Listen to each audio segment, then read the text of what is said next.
isomerism. Sure?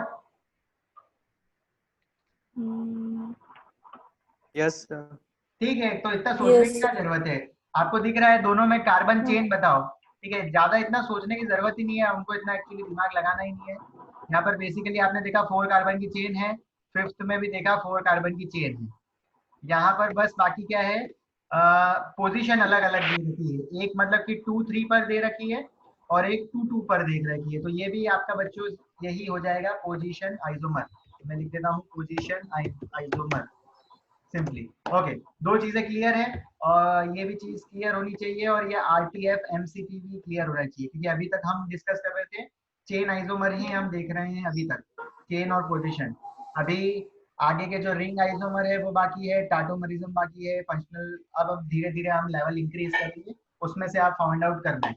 और आपको ये प्रायोरिटी ऑर्डर याद करना ही पड़ेगा until and unless you learn this word। ठीक है, मैंने आपको बहुत सिंपल बता दिया है। जब तक ये प्रायोरिटी ऑर्डर RTF MCP आपके मुंह पर याद नहीं होगा, आप किसी भी आइसोमर के आपके क्वेश्चन ही ऐसे आएंगे। RTF MCP का एक बार फुल फॉर्म बता दीजिए ना।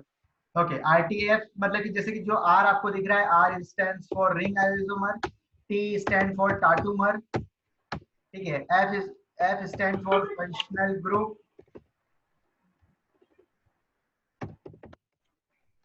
M इक्वल्स टू मेटामर्स,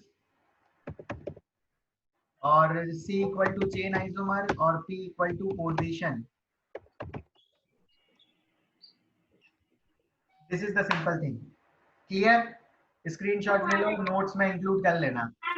जो भी चीज मैं बता रहा हूँ वो आपको नोट्स में आप अपने आप ही मतलब कि स्क्रीनशॉट लेके नोट्स में इंक्लूड कर दिया करो, क्योंकि मुझे बहुत सारे बच्चों ने मतलब कि सिर्फ मुझे अभी तक मैंने आपको एक टास्क दिया था कि आप नोट्स कंप्लीट कर लेना आपके, और मुझे ईमेल पे सेंड करना। मुझे सिर्फ अभी तक 10-12 लोगों ने ही मतलब ईमेल पे अपने नोट्स सेंड करे हैं, और मैंने उनको बताया है, रिप्लाई बैक भी करा है, अच्छे नोट्स हैं, किसमें क्या कमी है।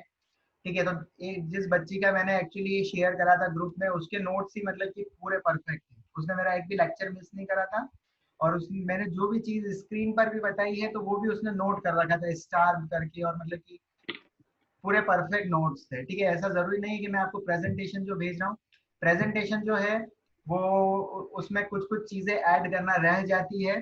ठीक है, तो वो मैं व्हाइट बोर्ड पे कर देता हूँ। तो हर चीज जितनी भी हो रही है वो सब आप नोट करो, तो आपके नोट्स एक्चुअली आपके हाथों से बने रहेंगे। तो आपके एग्जाम टाइम जब आता है, जब आपके पास सिर्फ 5-10 मिनट बाकी रहते हैं, तो फटाफट एक क्विक रिवीजन के लिए आपको आपके नोट्स ही काम आएंगे। ठीक है, मेरी ना तो प्रेजेंटेशन काम आएगी, ना ही मेरा मतलब कि मैं आपको मेरे मेरे हैंडमेड नोट भी अगर दे दूंगा आपको फोटोकॉपी करवा के, तो भी आप नहीं पढ़ पाओगे, क्योंकि आपको पता ही नहीं पड़ेगा कि आपने वो चीज लिखी कहाँ पर। आप लिखोगे तो 5-10 मिनट जो रिवीजन के रहते हैं एग्जाम के जस्ट 5-10 मिनट पहले, अगर एक बार आप खोल लोगे तो आपको मतलब कि रिवीजन भी हो जाएगा, आपको पता भी है कि हाँ हाँ इसके बाद मैंने ये लिखा था, इसके बाद ये फ्लो था। ठीक है, तो वो चीजें मतलब डिक्शनरी की तरह हो जाएगी आपकी नोट्स सिंपली। ओके चलो ठीक है, यहाँ पर हम करते हैं क्लियर। अब मैं थोड़ा सा आपको शॉर्टकट्स बता देता हूँ। चलो क्लियर कर दें, क्लियर कर दें, क्लियर कर दें।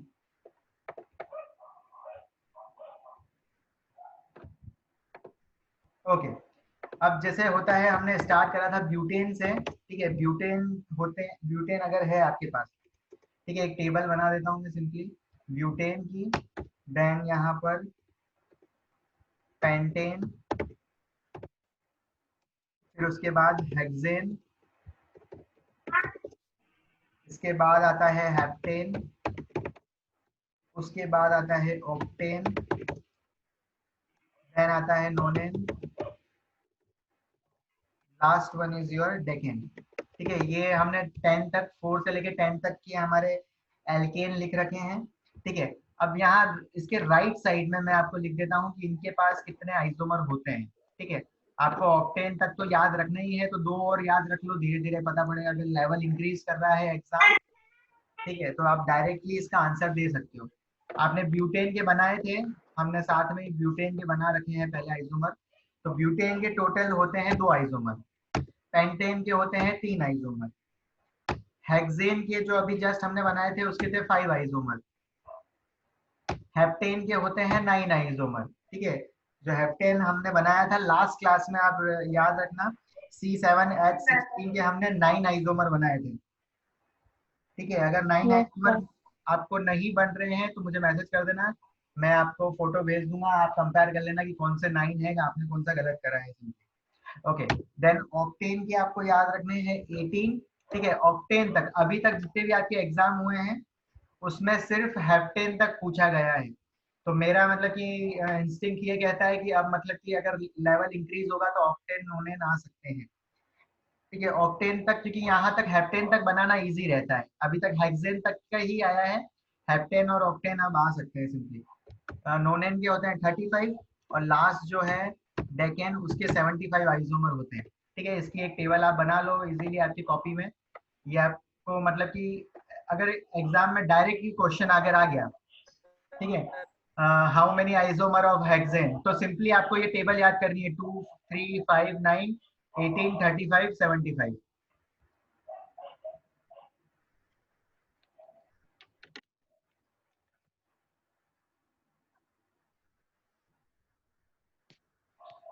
ठीक है, आपको एग्जाम में जो क्वेश्चन आते हैं डायरेक्ट 1 2 3 4 ऑप्शन जिसमें आते हैं, उसमें एक ऑप्शन ये आया हुआ है आपका लास्ट ईयर में, number of isomer, sorry number of structure isomer of heptane. Heptane के आपके पूछे गए हैं 2-3 साल पहले, और ये बार बार रिपीटेटिव क्वेश्चन है, तो ये अगर टेबल आपको याद रहेगी तो आप डेकेन तक के isomer structure isomer find out करके बता सकते हो। अब यहाँ पर हेप्टेन के कितने हैं, तो 9। अगर ये चीज आपको डायरेक्ट पता होगी तो आपको सिर्फ ऑप्शन सिलेक्ट करना पड़ेगा, 5 सेकंड के अंदर आपका आंसर रेडी रहेगा, और आपको स्ट्रक्चर बनाने भी नहीं पड़ेंगे, ठीक है। जो स्कूल में बच्चे पढ़ते हैं उनको एक्चुअली वो स्ट्रक्चर बनाने बैठ जाते हैं और उनसे 3-4 ही बनते हैं, लेकिन आपको ये डायरेक्टली अगर ये टेबल याद रहेगी, 9 स्ट्रक्चर आइसोमर होंगे तो आप इजीली बना भी सकते हो कि अभी तो 2 और बनाने बाकी है, एक और बनाना बाकी है, ठीक है। आपको ये कैलकुलेशन रेडी ही रखना है simply. Okay, is this clear? Yes, sir. Yes, sir. चलो ठीक है, अब थोड़ा सा लेवल अपन अप करते हैं। Okay, how many structure isomer are possible for C5H11Cl? Chlorine है आपका ये Cl, अरे नहीं Cl ही लिख देता हूँ। ओके, अब इसका नाम बता दो पहले मुझे, क्या ये कंपाउंड का नाम क्या होगा?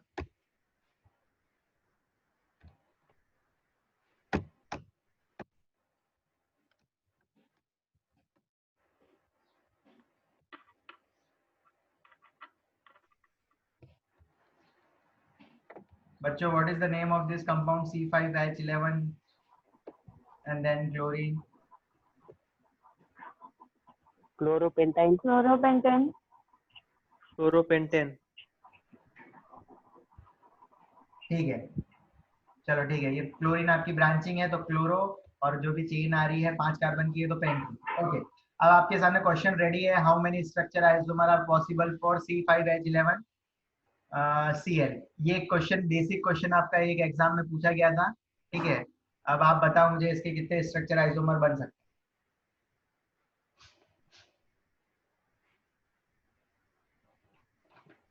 सर 6। हैं? ओके 6, ठीक है। और कोई? सब एग्री कर रहे हो 6?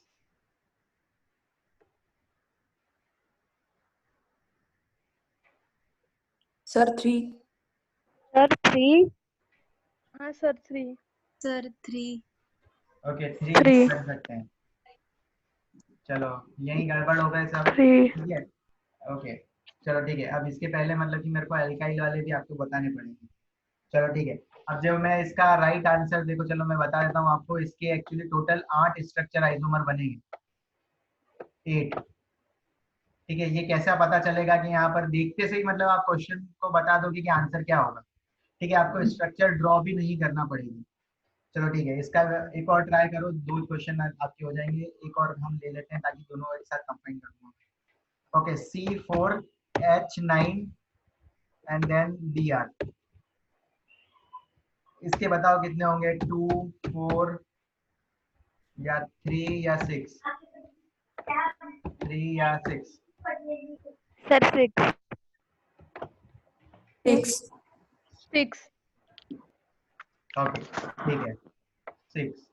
ओके 6 आंसर जो है आपका बच्चों। सब 6 बोल रहे हो?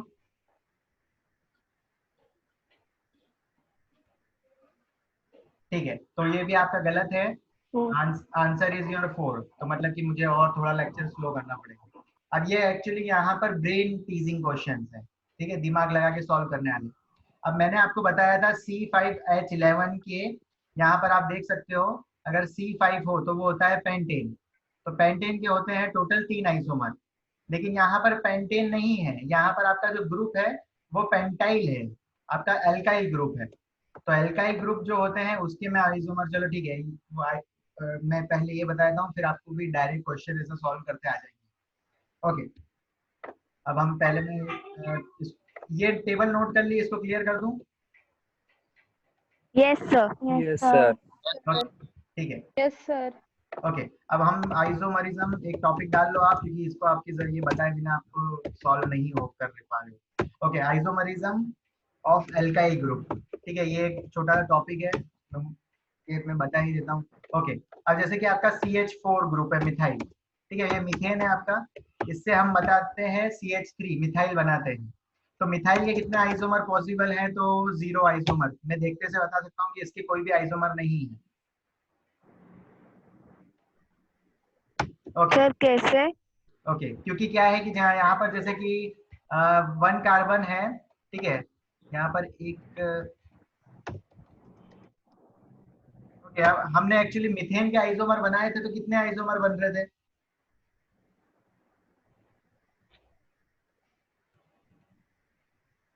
ओनली 1।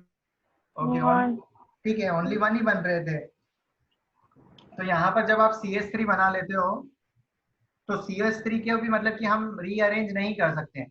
हाइड्रोजन कहाँ लगाओगे, ऊपर नीचे? उसके पास कार्बन के 3 बॉन्ड हैं, वो तो मतलब कि कैसे भी बनेगा ही, जैसा कि उसका sp_d दे रखा है, ठीक है, यहाँ पे sp3 दे रखा है, तो यहाँ पर कार्बन का 1 बॉन्ड और हाइड्रोजन के 3 बॉन्ड वैसे के वैसे ही रहेंगे, स्ट्रक्चर में कोई डिफरेंस नहीं आएगी।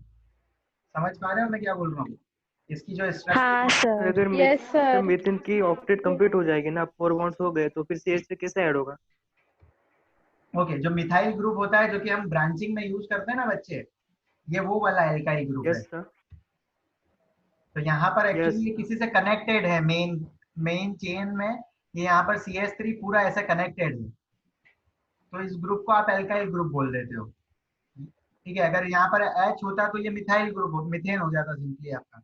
ओके, एक और चीज देखते हैं, C2H6। अब C2H6 होता है आपका इथेन, इथेन में से भी अगर एक हाइड्रोजन निकाल लें हम सिंपली, तो वो हो जाता है आपका इथाइल, C2H5। ओके, यहाँ पर बताओ मुझे कितने आइसोमर इसके पॉसिबल हैं?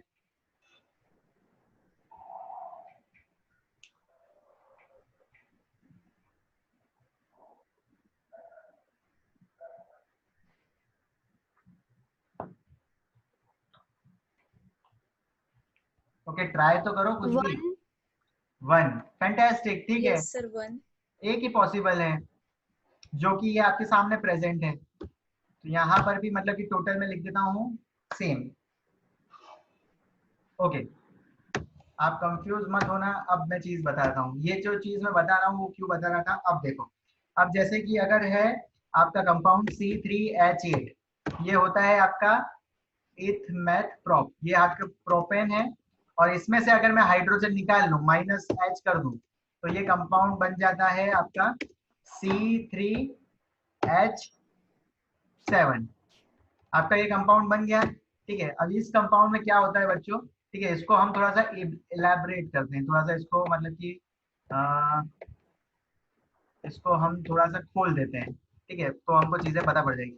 अब यहाँ पर 3 कार्बन है, CH3, देन यहाँ पर CH2, देन यहाँ पर CH, लास्ट में कितना हो जाएगा, यहाँ पर CH2 ही हो जाएगा, ठीक है, तो ये आपका मतलब कि ये कंपाउंड को जब मैंने खोला है, ठीक है, जब मैंने इसको ओपन कर लिया, अब सॉरी ये आपका CH3, अब जब मुझे यहाँ पर, ठीक है, यहाँ पर मुझे जैसे हाइड्रोजन हटाना था, तो हाइड्रोजन में कहाँ कहाँ से हटा सकता था, ये आप मुझे बताओ।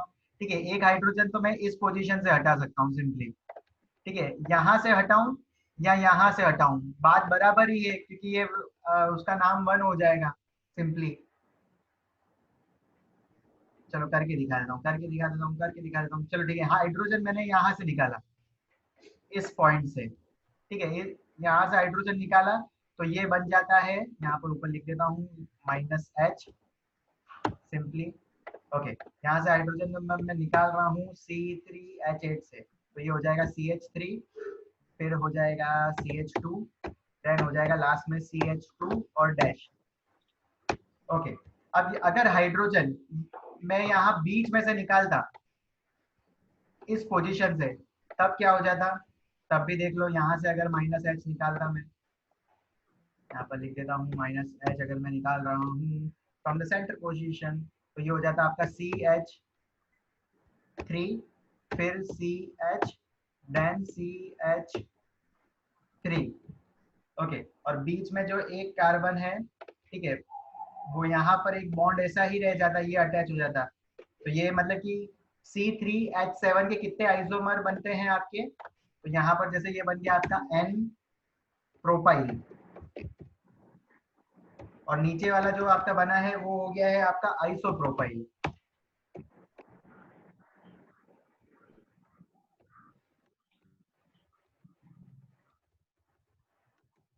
समझ पाए कुछ कि नहीं समझ पाए?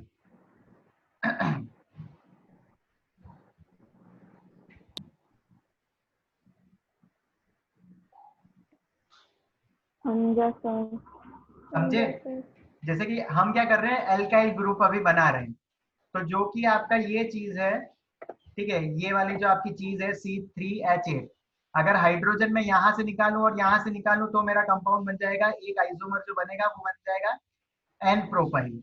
अगर मैं हाइड्रोजन बीच में से निकालूंगा तो वो बन जाएगा आपका आइसोप्रोपाइल सिंपली। Yes sir. ठीक है, तो जैसे कि ये आपका कौन सा ग्रुप हुआ है, तो दो दो स्टार्टिंग के जो 2 कार्बन होते हैं, ठीक है, वहां तो बन ही नहीं पाता है, क्योंकि यहाँ पर हाइड्रोजन कहीं से भी आप निकालोगे तो वो स्ट्रक्चर सेम ही हो जाएगी। इथाइल में भी ऐसा ही होगा कि हाइड्रोजन आप कहीं से भी निकालो तो कोई मतलब चेंजेस नहीं आएंगे, लेकिन जैसे ही हम प्रोपाइल लेते हैं तो प्रोपाइल के 2 आइसोमर बनते हैं हमारे, एक तो N प्रोपाइल और दूसरा विल बी आइसोप्रोपाइल सिंपली। ठीक है, इतनी चीज आप स्क्रीनशॉट ले लो, क्योंकि मीटिंग एकदम से 1 मिनट में ऑफ होने वाली है।